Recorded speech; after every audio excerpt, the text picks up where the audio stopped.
하나님께서 우리 모두에게 주시고 또 우리가 함께 하나님이 주신 지성과 이성으로 고민하고 은혜를 나눌 하나님의 말씀은 창세기 30장 37절부터 43절까지 기록된 말씀입니다. 우리 함께 한 목소리로 읽겠습니다. 야곱이 버드나무와 살구나무와 신풍나무의 푸른 가지를 가져다가 그들의 껍질을 벗겨 흰 무늬를 내고 그 가지를 양떼가 와서 먹는 개천의 물 구유에 세워 양떼를 향하게 하며 그 떼가 물을 먹으러 올 때에 새끼를 베니 가지 앞에서 새끼를 뱀으로 얼룩얼룩한 것과 점이 있고 아롱진 것을 낳은지라. 야곱이 새끼 양을 구분하고 그 얼룩무늬와 검은 빛 있는 것을 라반의 양과 서로 마주보게 하며 자기의 양을 따로 두어 라반의 양과 섞이지 않게 하며 튼튼한 양이 새끼 뵐 때에는 야곱이 개천에다가 양떼의 눈앞에 그 가지를 두어 양이 그 가지 곁에서 새끼를 베게 하고 약한 양이면 그 가지를 두지 아니하니 그렇게 함으로 약한 것은 라반의 것이 되고 튼튼한 것은 야곱의 것이 된지라. 이에 그 사람이 매우 번창하여 양떼와 노위와 낙타와 나귀가 많았더라. 아멘. 성경 읽었는데 뭐 이상하지 않으세요? 예? 뭐가 이상하세요? 안 이상하세요? 어떤 사람들은 이 사건을 가지고 원하는 대로 된다, 바라보는 대로 된다, 그래서 바라봄의 법칙이 있다, 이렇게 이야기합니다. 그래서 성경 해석에 대해서 훈련하는 것은 굉장히 중요합니다. 이 사건을 기록하고 있는 본문에는 야곱의 행동에 대해서 이렇다 저렇다 해석이 없고 평가가 없습니다. 그래서 가끔 우리가 길을 잃고 헤매는 겁니다. 왜 성경 해석을 배워야 되냐? 왜 모든 성도들의 그것이 의무이냐? 한국교회가 크게 성장하고 부흥하면서 정말 크게 실수했던 것 중에 하나가 뭐냐 하면 성도들에게 성경을 읽도록 하는 훈련을 시키지 않았다는 것과 성경을 읽고 해석하는 훈련을 시키지 않았다는 겁니다. 그래서 한국교회가 유례없는 부흥의 시기를 보내고 맞이하면서 함께 전 세계 유래와 역사를 찾아볼 수 없는 많은 이단들이 발생되게 된 겁니다. 우리 교회를 포함해서 모든 교회들이 다 그래요. 그 사람 믿음 좋아요, 신앙생활 잘해요. 뭐 얘기하는 거죠? 교회에서 일 많이 한다는 얘기지, 성경을 읽거나 말씀대로 살거나 말씀을 이해하고 있다는 의미는 아닙니다. 또 하나 우리 생각해 보십시다. 성경을 모르고 성경을 이해하지 못하는데 믿음이 있다라고 얘기할 수 있나요? 대답을 하세요. 있나요? 답은 없습니다. 답은 없습니다. 믿음에는 두 가지 면이 있습니다. 하나님이 우리에게 주셔서 구원에 이르게 하는 믿음이 있어요. 그거는 무엇과 관계된 거예요? 구원과 관계된 믿음이에요. 그러나 그 이후에 신앙생활이 성장하고 성숙하고 열매 맺고 하나님의 나라를 위하여 강력하게 쓰여지는 믿음은 하나님께서 은혜로 주시는 믿음이 다 아니다? 아닙니다. 그때부터는, 구원받고 난 이후부터는 내가 스스로 노력해서 기도의 자리에 나가야 되고 말씀을 읽고 묵상하고 훈련하는 자리에 나가야 합니다. 그게 없으면 예수 믿고 구원함을 얻는 믿음의 은혜를 입었다가도 곧 실족하게 되는 것이지요. 그래서 히브리서는 예수 믿고 구원받은 성도들을 향해서 흘러 떠내려갈까 조심하고 주의해라라고 경고하는 겁니다. 성경을 읽지 않고 성경을 읽는데도 이게 무슨 뜻인지 이해하지 못한다면 그의 믿음이 온전하다, 견고하다, 믿음이 좋다, 신앙생활하고 있다라고 말할 수 없는 거예요. 이게 사실 고민인 겁니다. 우리 교회가 근 10년째 큐티를 합니다. 그런데 여러분, 큐티하고 묵상하는 거 자랑을 하는데 여전히 읽으면 까만 건 글씨고 하얀 건 종이고 뭔 소리인지 모르겠고 이러면 여러분 다시 사역자반에 오셔서 다시 성경 읽고 해석하는 훈련들을 다시 하셔야 되는 겁니다. 그래서 이건 누구나 반드시 해야 되는 것이지 특별한 사람, 특정한 사람들을 위한 일이 아닙니다. 한국교회 예배 설교도 사실 문제인 거죠. 오늘 새벽 시간에 제가 느헤미야를 이야기했는데, 느헤미야는 성경적인 리더십의 교과서일 뿐만 아니라 예배 모범이기도 하고 설교하기 지침이기도 합니다. 느헤미야를 보면 우리가 흔히 말하는 공예배 설교라고 하는 것은 못하는 것, 성경을 읽어 낭독하는 거예요.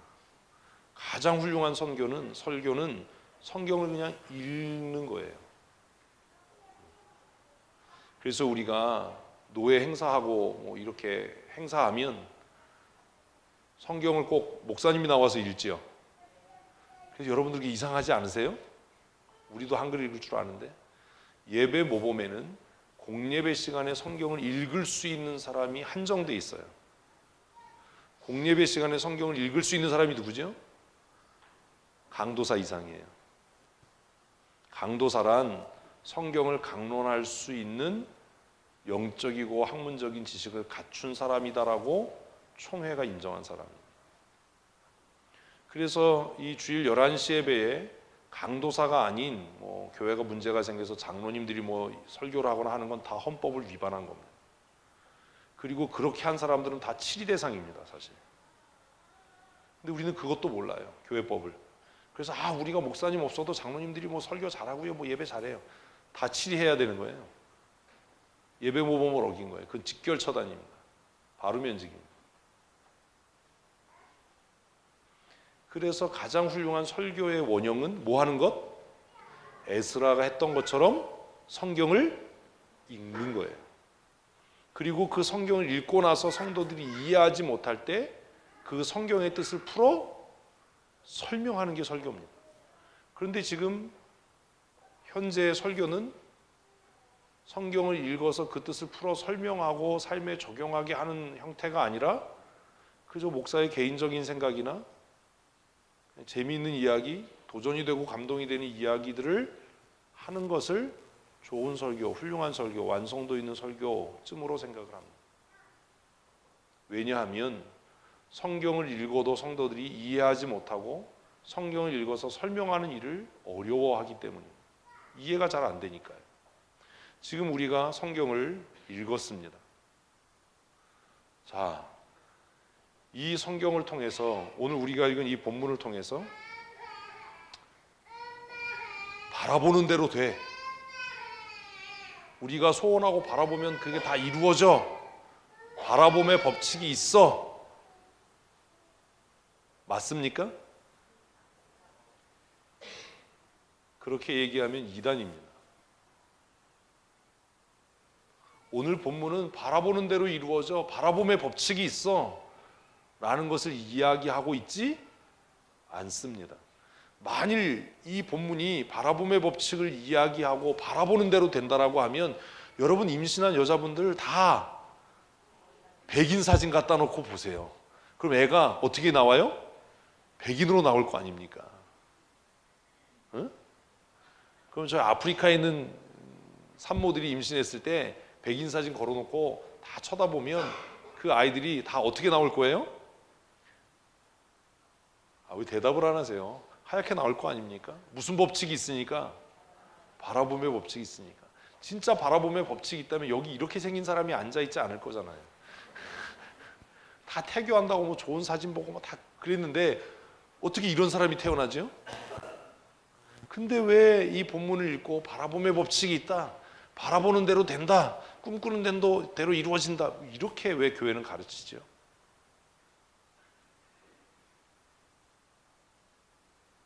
성경을 읽고 해석하는 훈련이 안 돼 있기 때문입니다. 심지어 설교자이고 목사인데도 성경을 읽고 해석하는 훈련이 안 돼 있어서, 그리고 성도들도 성경이 우리 글로 써 있고 논리적으로 써 있는데도 그것을 읽고 해석하는 훈련이 안 돼 있어서 목사가 그렇게 얘기하면 아멘, 바라보는 법칙이 있어 라고 믿는 거예요.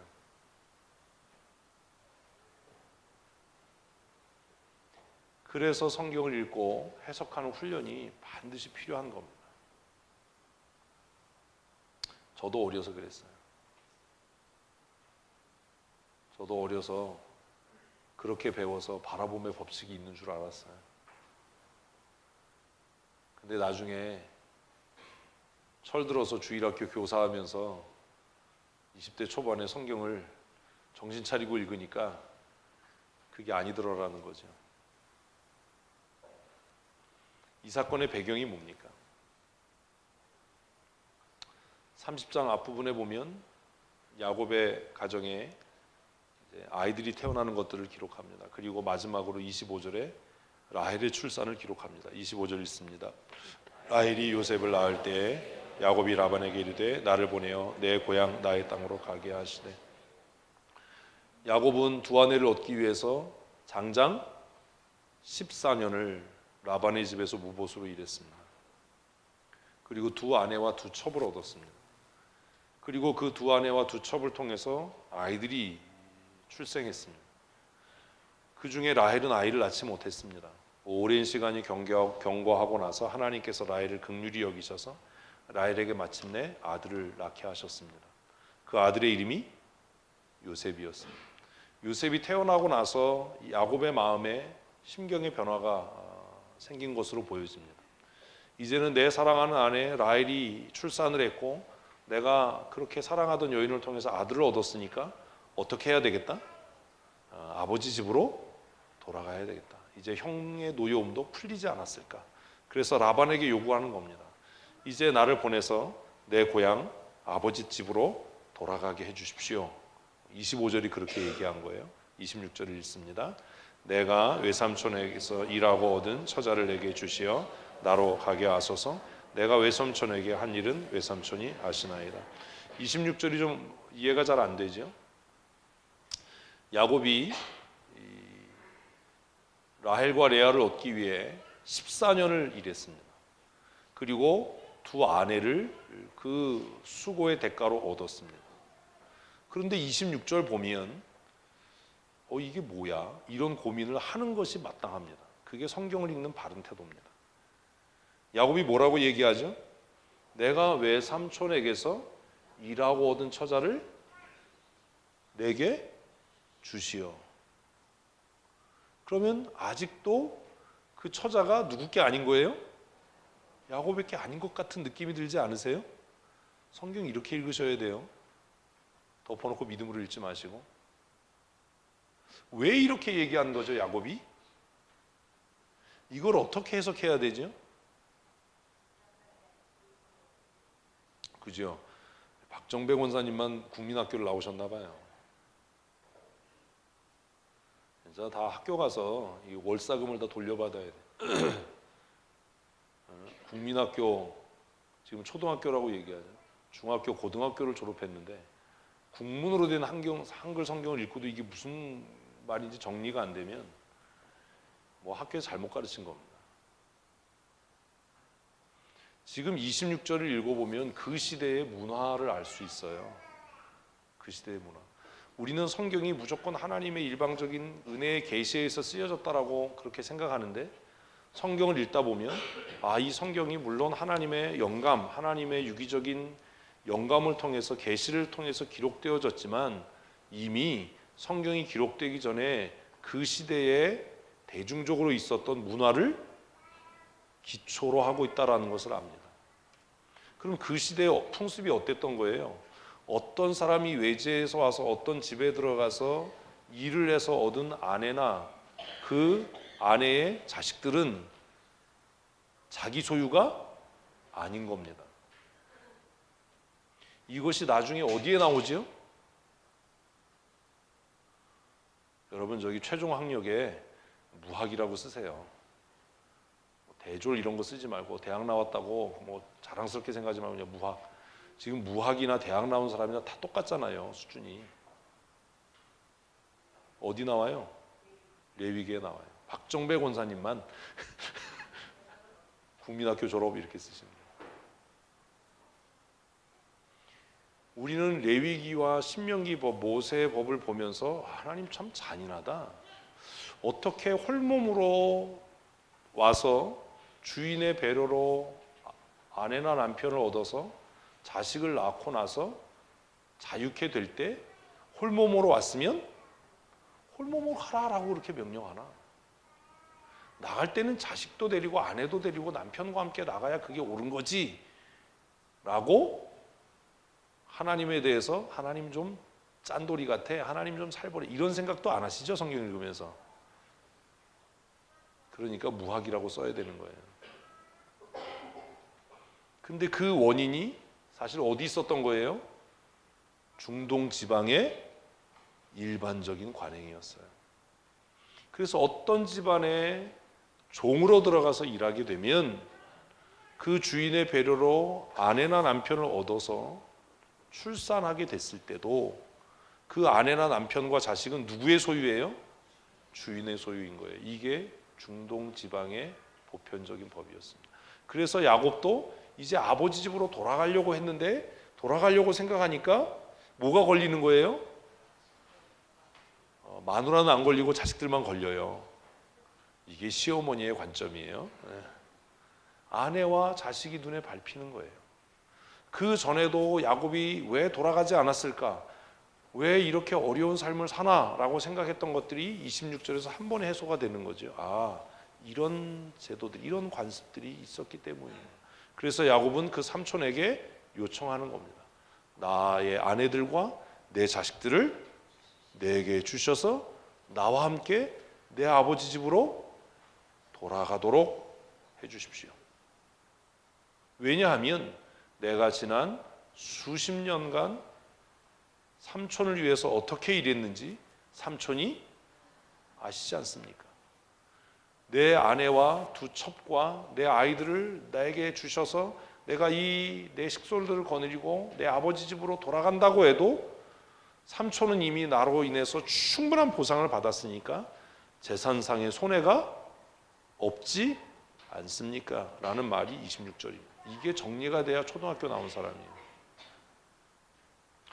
우리는 레위기 시내산 언약을 읽을 때 어떻게 사랑이신 하나님이 사람을 재산 취급하도록 이런 규정들을 쓰셨을까?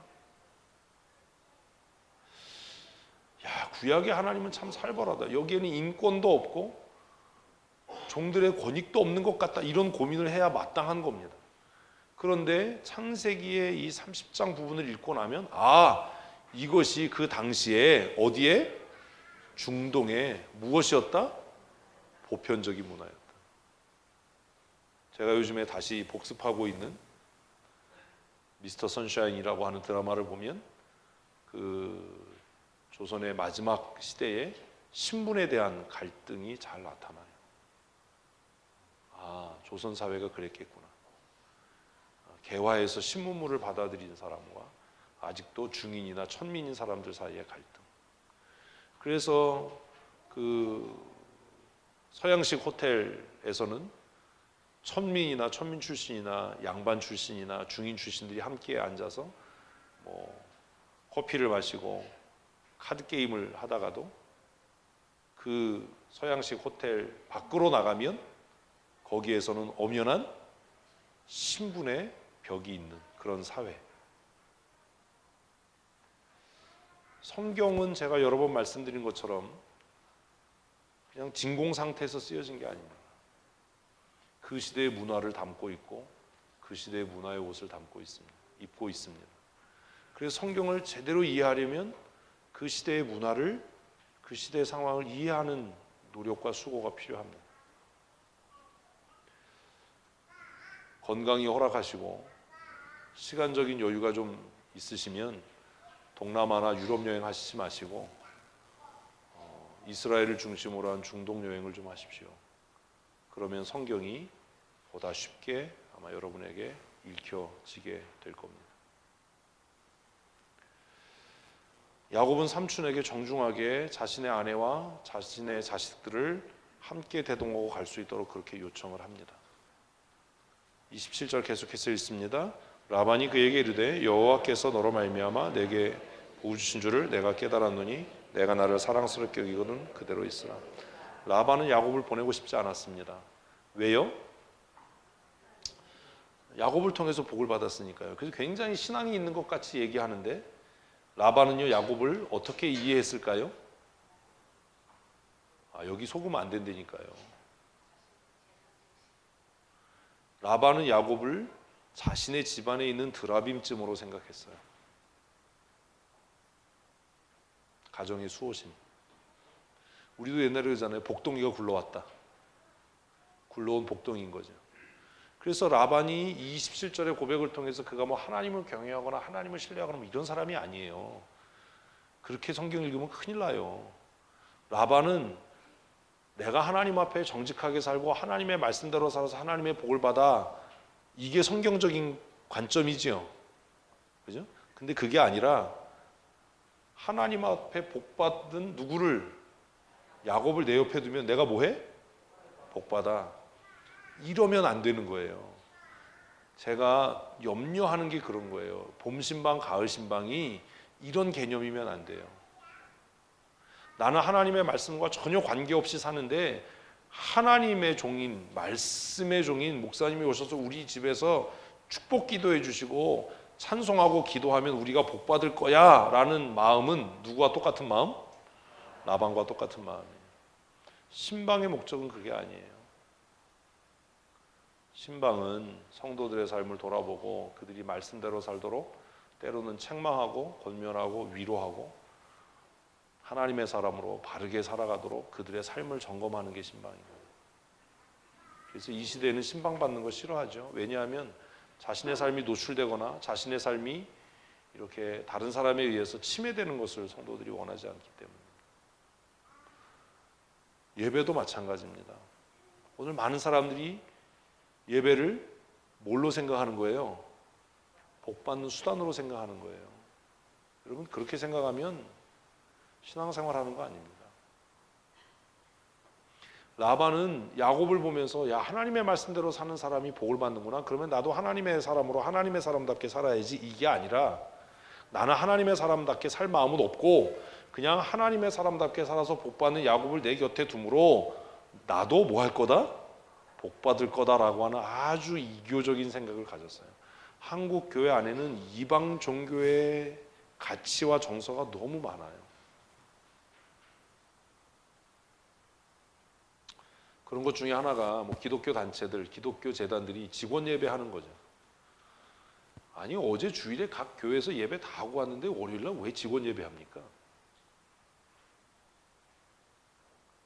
사실 아무 의미도 없는 거잖아요.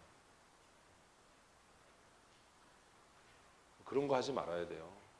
우리도 이제 법인 사업을 하게 되는데 우리 법인이 잘 되면 제가 월요일마다 가서 직원 예배하고 뭐 이렇게 그럴 것 같으시지요? 그럴지도 몰라요.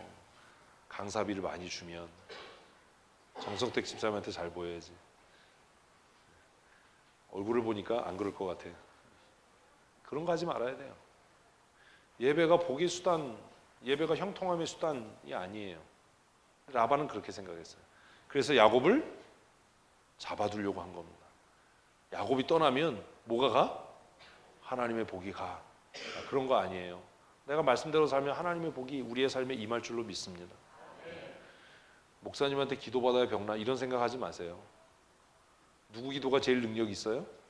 내 기도요. 이러면 또 기도원이요. 또 이러면 이 사람은 아주 큰일 날 사람. 내 기도가 제일 능력이 있는 거예요.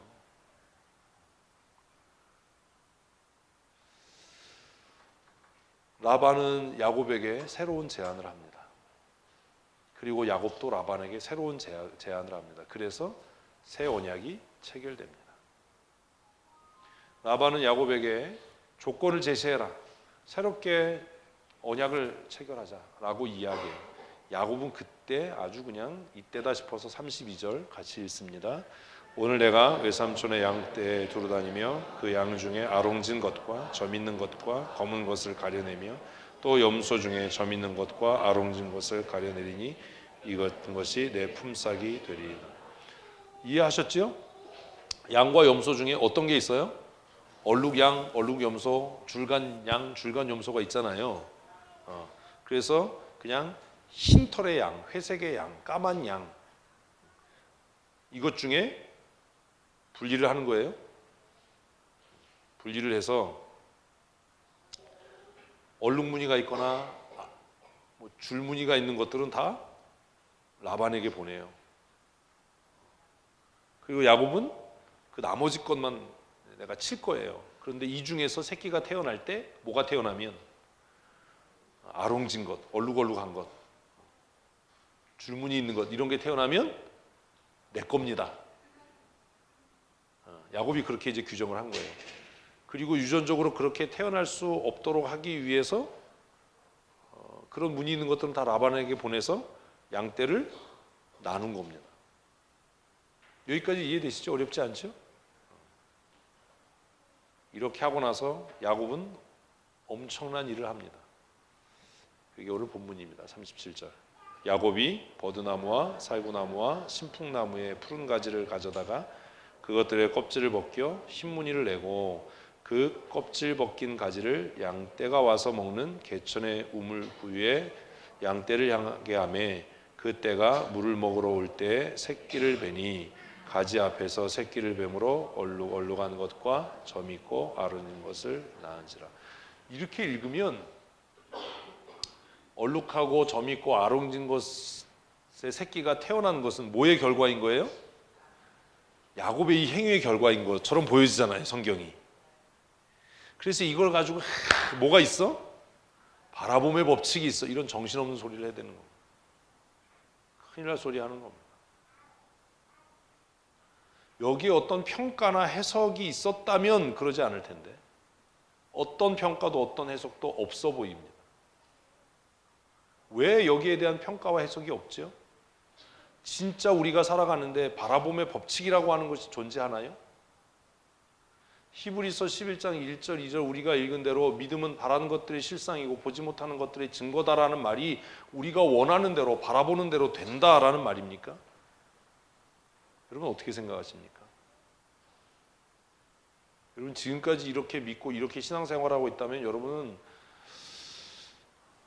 믿음이 좀 문제가 있는 사람이에요. 믿음이 아니에요, 그건. 한 가지 물을게요.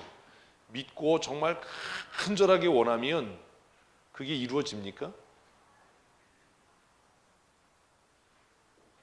대답을 해보세요. 믿고 의심하지 않고 간절하게 원하면 이루어집니까? 이제 갈렸어요. 이거 아니오라고 하면 믿음이 없는 사람 같고 그렇다고 해야 되는데 사실 그렇다고 하기에는 현실이 안 그래요. 내가 가난해질 거다라고 믿고 간절히 바라고 의심하지 않고 원한 사람 계세요? 없잖아요. 그런데 살다 보니까 가난해지잖아요. 나 병들 거야 확실하게 믿어. 그리고 그렇게 간절하게 바라고 원한 사람 있나요? 없는데 병 걸렸잖아요.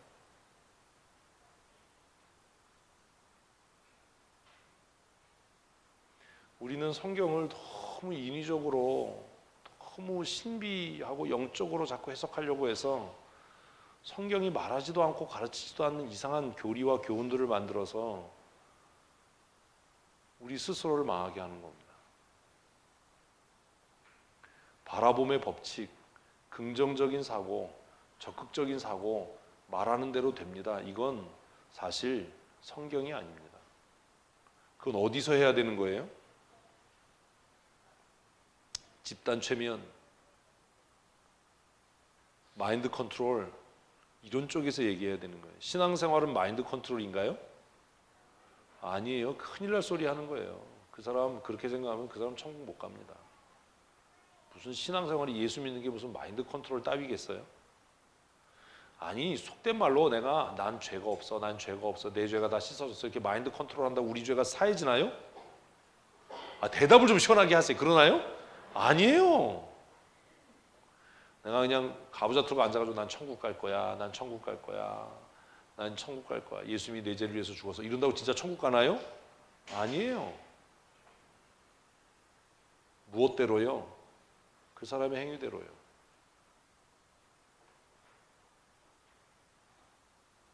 믿고 간절히 원한다고 해서 이루어지지 않아요. 무슨 바라봄의 법칙이 있는 거 아니에요. 목사님 이루어졌잖아요. 이루어졌잖아요. 앞에서 보니까 낳은 새끼마다 다 아롱지고 됐잖아요. 됐잖아요. 왜 된 겁니까? 이거 해석 못하면 마찬가지인 거예요. 왜 된 겁니까? 여기 대답 못하면 왜 된 겁니까?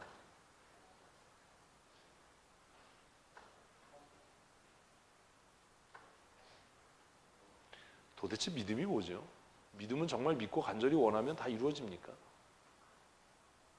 그래서 우리가 복음서에 있는 너에게 겨자칠 만한 믿음이 있고 마음에 의심치 아니하면 이 산더러 들려 바다에 던지라 할지라도 된다 라고 하는 말이 오해되는 겁니다. 자, 여러분 평생 예수 믿으신 분들, 여러분들 평생에 믿고 의심치 않고 봉이산을 향해서 소양강에 던져져라 라고 기도했더니 그렇게 되는 걸 보신 분 있으면 손 들어보세요. 그럼 성경책 거짓말이잖아요. 믿고 간절히 원하면 된다면서요.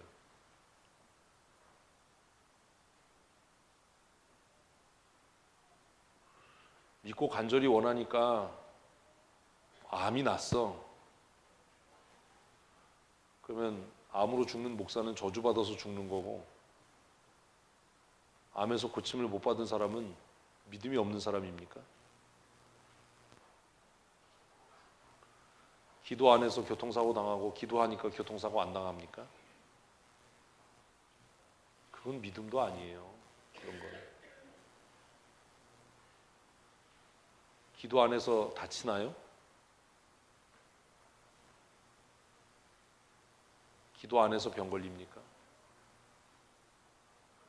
그럼 선교사들이 탄 비행기가 추락하는 건 기도 안 해서 그런 건가요? 예수님이 순교한 것도 기도 안 해서 그런 건가요? 바울 사도와 12제자가 다 순교한 건 기도 안 해서 그들이 믿음이 없어서 죄지어서 그런 건가요?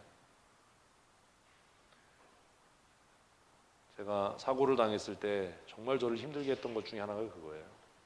그건 스스로가 하나님 앞에서 해결할 일이지 옆 사람들이 거봐 기도 안 하니까 그렇지, 거봐 목사가 그거 해서는 안 되니까 그렇지, 그렇게 얘기하고 나서 어떻게 뒷감당을 하려고 그러세요? 그럼 내게 당하는 고난은 어떻게 해석할 겁니까? 그러면 예수 믿지 않고 절에 다녀서 불공 드리면서 잘 되는 사람들의 삶은 어떻게 해석할 겁니까? 그 사람들은 불공 열심히 드리고 시주 열심히 해서 잘 되는 겁니까? 어떻게 할 겁니까? 이 문제를. 믿음이 이 정도의 것입니까? 믿고 바라면 정말 간절히 원하면 그대로 됩니까? 이 본문을 도대체 어떻게 해석해야 되는 겁니까? 답은 그거예요. 야곱은요 집을 떠날 때 이미 무슨 짓을 해도 잘 되도록 약속돼 있었어요. 네? 무슨 말이냐? 미련을 떨면서 라반한테 양떼를 나누고 염소떼를 나누고 버드나무, 신풍나무, 살구나무 껍질을 벗겨서 개울가에 그렇게 박아놓고 생쇼를 안 해도 야곱은 그가 무엇을 하든지 어떻게 되도록 형통하게 되고 부욕해 되고 잘 되도록 이미 어떻게 됐다고요? 약속돼 있었어요. 문제는 야곱이 스스로 그것을 깨닫지 못하고 혼자 난리친 거예요. 중요한 건 뭐죠? 여러분 중요한 게 뭡니까? 내가 어떻게 믿느냐라고 하는 의지가 중요한 게 아닙니다. 진짜 중요한 건 뭐예요? 믿음이에요.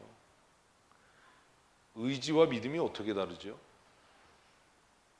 이 정도는 그냥 우습게 답해야 신앙의 기초가 된 겁니다. 그리고 더 슬픈 건 제가 이 얘기를 몇 번 했어요. 이미 안 듣는다는 겁니다. 설교 시간에 조는 거죠, 자꾸. 그러니까 나아지는 게 없는 거예요. 이 얘기를 제가 한 번 지금 처음 하는 게 아니거든요. 믿음과 의지는 어떻게 다릅니까?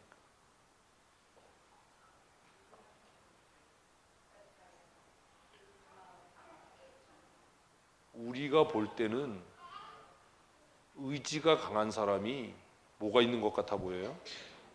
믿음이 있는 것 같아 보여요.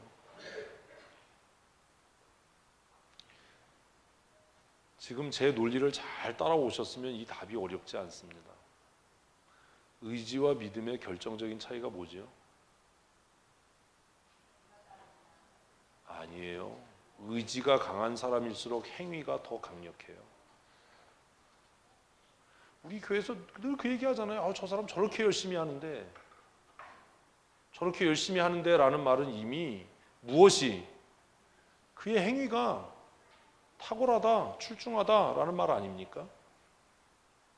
그래서 여러분들은 저 사람이 저렇게 열심히 하는데 목사님 저 사람 좀 인정해 주시죠. 근데 저는 그러잖아요. 저 사람 믿음 없어요. 저렇게 열심히 하는데 어떻게 믿음이 없어요?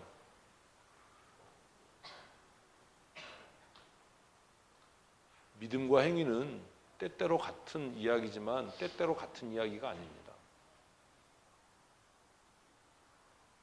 오히려 믿음 없이 자기 의지가 강한 사람일수록 뭐가 강력해요? 행위가 강력해요. 다른 말로 하면 고집이 세요. 제가 몇 번 얘기했잖아요. 고집 센 사람은 뭐가 있는 사람이 아니다? 믿음 있는 사람이 아니다. 즉 고집 부리는 거지. 그래서 정말 그 사람이 하나님의 사람으로, 믿음의 사람으로 쓰여지려면 그 사람을 정말 쓰기를 원한다면 뭐부터? 고집부터 꺾어야 되는 거예요. 무슨 그렇게 열심히 하고 고집은 좀 세지만 그래도 믿음이 있어요. 그 말이 앞뒤가 안 맞는 거예요. 문장이. 고집이 센데 어떻게 믿음이 있어요? 고집으로 일하는 거지.